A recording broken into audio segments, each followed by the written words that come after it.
Un premier sacre pour Cristiano Ronaldo en Arabie Saoudite. Lors de la grande finale de la Coupe arabe des clubs champions, Al Nassr a réussi à prendre le dessus sur son grand rival Al Hilal, ce samedi au King Fahd Stadium. Un brillant succès qui marque le premier trophée remporté par le quintuple Ballon d'Or depuis son arrivée en Arabie Saoudite, porté par les surdoués Ronaldo, Sadio Mané ou encore Seko Fofana et Marcelo Brozovic. Selon la Gazzetta, avec l'arrivée d'Harry Kane à la pointe de l'attaque, les Bavarois pourraient laisser partir leur actuel super sub, le temps presse, et les Milanais devront se décider rapidement avant que la Serie A ne reprenne ses droits. Désormais étant le nouvel attaquant phare du Bayern Munich, c'est Heung-min Son qui a été nommé capitaine par Ange Postecoglou, l'entraîneur du club londonien. Les vice-capitaines seront James Maddison et Christian Romero. Tottenham tourne définitivement la page et sans Kane, de nouveaux leaders vont ainsi devoir éclore. Neymar au PSG, c'est donc bel et bien terminé. Arrivé à Paris en 2017, le Brésilien va donc quitter le club de la capitale pour rejoindre l'Arabie Saoudite. Le Brésilien a donné son accord à Al Hilal où il devrait percevoir un salaire de 160 millions d'euros sur 2 ans, le seul doute étant une troisième année optionnelle. Quant au transfert, le PSG et le club saoudien seraient d'accord sur un transfert de 90 millions d'euros hors bonus.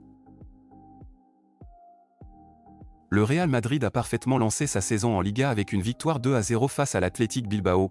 Pour son premier match en championnat, le prodige anglais, recruté pour 103 millions d'euros à Dortmund, a ouvert son compteur d'une reprise en demi-volée un peu chanceuse qui a lobé le gardien basque à la 36e minute. Selon les informations du journaliste Rudy Galetti, l'Espagnol serait proche de rejoindre Al Ittihad. Il retrouverait alors l'un de ses anciens coéquipiers au Real Madrid, Karim Benzema qui a rejoint le club saoudien cet été.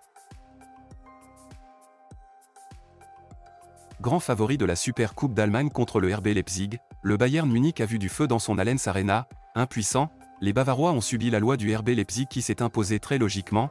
Harry Kane, l'international anglais entouré des cadres de l'équipe à savoir Joshua Kimmich au milieu de terrain, Dayo Upamecano en défense, n'a pas été en mesure de sortir la formation bavaroise du piège tendu par les jeunes pousses du RB Leipzig. Selon certaines sources, le joueur aurait déjà trouvé un accord contractuel avec le club d'Al Hilal mais l'ancien de Pescara préférerait tout de même poursuivre sa carrière en Europe, où le FC Barcelone et le Bayern Munich auraient montré un intérêt ces derniers jours, mais comme le rapporte le journaliste de l'équipe, Loïc Tanzi, la formation basée à Riyad espère finaliser l'arrivée de Marco Verratti dans les semaines à venir.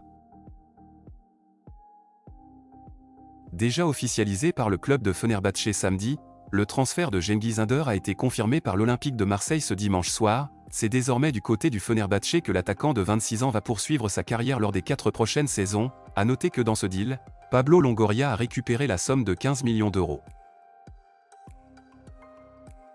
Réintégré dans le groupe de Luis Enrique, l'attaquant français Kylian Mbappé devrait rester encore un peu à Paris. En interne, on assure que le joueur, dont le contrat expire dans 1 an, a promis ces dernières heures qu'il ne partirait pas libre, et il devrait bien figurer dans le groupe qui se déplacera à Toulouse le week-end prochain. Acheté 80 millions par Chelsea à Bilbao en 2018, le gardien espagnol Kepa Arrizabalaga a refusé le Bayern pour être prêté au Real Madrid. Il devrait suppléer pour la saison Thibaut Courtois, victime d'une rupture du ligament croisé du genou.